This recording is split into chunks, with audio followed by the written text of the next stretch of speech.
Terkait rumah tangga Ustadz sampaikan, saat ini ana sedang boikot istri.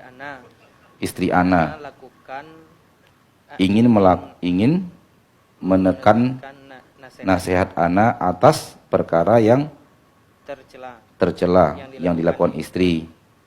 Karena nasihat sudah berulang namun tetap dia tidak berubah. Apakah boikot ini tidak menegur, tidak menyentuh, boleh ana lakukan hingga ia sadar? Karena ana sudah boikot dia sudah lebih 3 hari. Selamat menderita.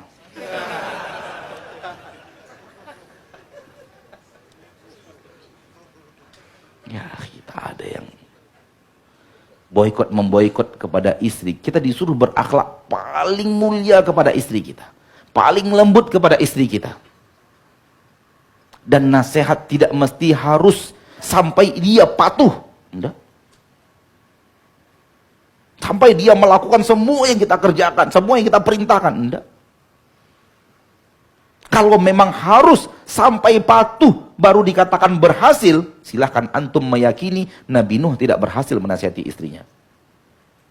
Silahkan antum yakini bahwa Nabi Lut tidak berhasil mendakwahi istrinya. Silahkan antum yakini bahwa Nabi Nuh gagal dalam dakwahnya kepada anaknya.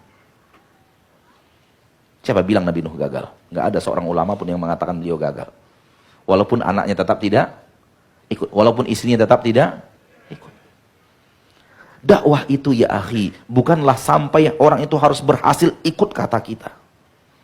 Dakwah itu adalah engkau harus sampaikan suara kebenaran, suara yang hak pada saat Anda harus menyampaikannya. Perihal orang itu ikut atau tidak ikut urusan dia dengan Robnya. Kita memang suami istri, tapi agama masing-masing, ketaatan masing-masing, pertanggungjawaban di hadapan Allah masing-masing. Ketika Anda salah, saya harus nasihati sebagai kewajiban saya yang dibebankan oleh Allah di pundak saya untuk menasihati. Dan saya akan menasihati dengan akhlak yang terbaik, dengan tutur kata yang terbaik, dengan akhlak yang terbaik. Anda ikut, alhamdulillah. Tidak ikut, pertanggungjawabkan dengan Allah. Tugas saya yang dipikulkan oleh Allah di pundak saya telah saya kerjakan. Jadi tidak perlu boikot-boikotan. Karena Anda pun yakin saya menderita pada saat Anda memboikot itu. Jangan, saya laki-laki, Anda laki-laki, kita sama kok. Ketika pulang istri diem, kita diem, apa enaknya sih di rumah? Demi Allah, air teh segini dikasih gula 3 sendok pun gak berasa manis. Kalau sudah dicemberuti oleh istri. Maka hati-hati, tak mudah berhadapan dengan boikot memboikot.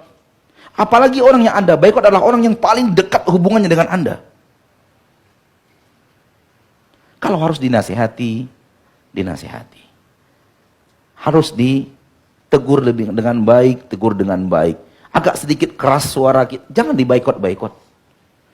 Dan wanita semakin Anda rajin memboikotnya, ya tergantung juga sebenarnya. Kalau dia agak sedikit kuat, ayo sampai di mana? Berani saya. Oh, sebulan, 2 bulan. Jangan. Tak ada yang lebih baik untuk kita berakhlak lebih halus, lebih daripada orang yang paling dekat hubungannya dengan kita. Dan tak ada orang yang paling dekat hubungannya kita lebih daripada istri kita. Untuk suami ya. Dan tidak ada lelaki yang lebih dekat hubungannya dengan seorang wanita lebih daripada suaminya. Apalagi yang lebih dekat? Nggak ada lagi yang lebih dekat daripada itu. Sampai seluruh aurat kita dia tahu. Tak ada lagi yang lebih dekat. Orang tua kita nggak boleh. Orang tua istri kita nggak boleh lihat aurat istri kita. Maka orang yang paling dekat hubungannya dengan kita harus mendapatkan akhlak terbaik kita. Ini kunci kebahagiaan rumah tangga, bukan saya diktator, saya pemimpin. Ya akhi, Rasulullah SAW orang yang paling perkasa. Akan tapi beliau adalah orang yang paling lembut akhlaknya kepada istri-istrinya. Semua akhlak laki-laki kalah. Semua akhlak para sahabat yang lembut seperti Abu Bakar yang kalah kalau sudah berhadapan dengan akhlak lembut Nabi kepada istrinya. Begitu membenahi rumah tangga, bukan kuat-kuatan. Bukan boikot-boikotan. Lihat kesukaan istri kita apa. Datangi dari arah kesukaannya. Lihat apa yang membuat dia akan tenang. Berikan itu selagi tidak halal, selagi tidak haram, selagi tidak dilarang oleh Allah, untuk kemudian mau dia diajak kepada kebaikan. Adapun keras, Rasul tidak mengajarkan. Bahkan yang ada dalam hadis-hadis yang sahih, lutfan bil qawarir, berlemah lembutlah kepada gelas-gelas kaca.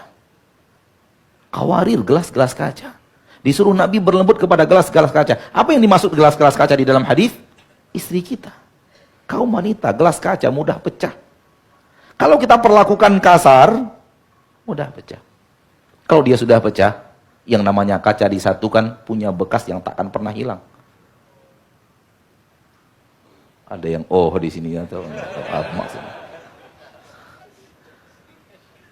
Yang namanya pecah, kasruha la yunshabu, kata orang Arab. Innal quluba shibhu zujajati kasruha la yunshabu. Hati ibaratkan kaca. Kasruha kalau sudah pecah la yunshabu, tidak bisa lagi disatukan utuh seperti sedia kala. Sehebat apapun kita ngelemnya, menyatukannya, ada bekas. Ada bekas. Maka jangan nikah siri, ada bekas. Berasnya, bekasnya berat itu. Jadi memperlakukan wanita dengan melemah lembuti dia, insya Allah lebih baik daripada mengasarinya. Wallahu ta'ala a'la wa a'lam bissawab. Wanita lemah, Anda kuat. Harusnya orang kuat menyayangi yang lemah, bukan menindas yang lemah.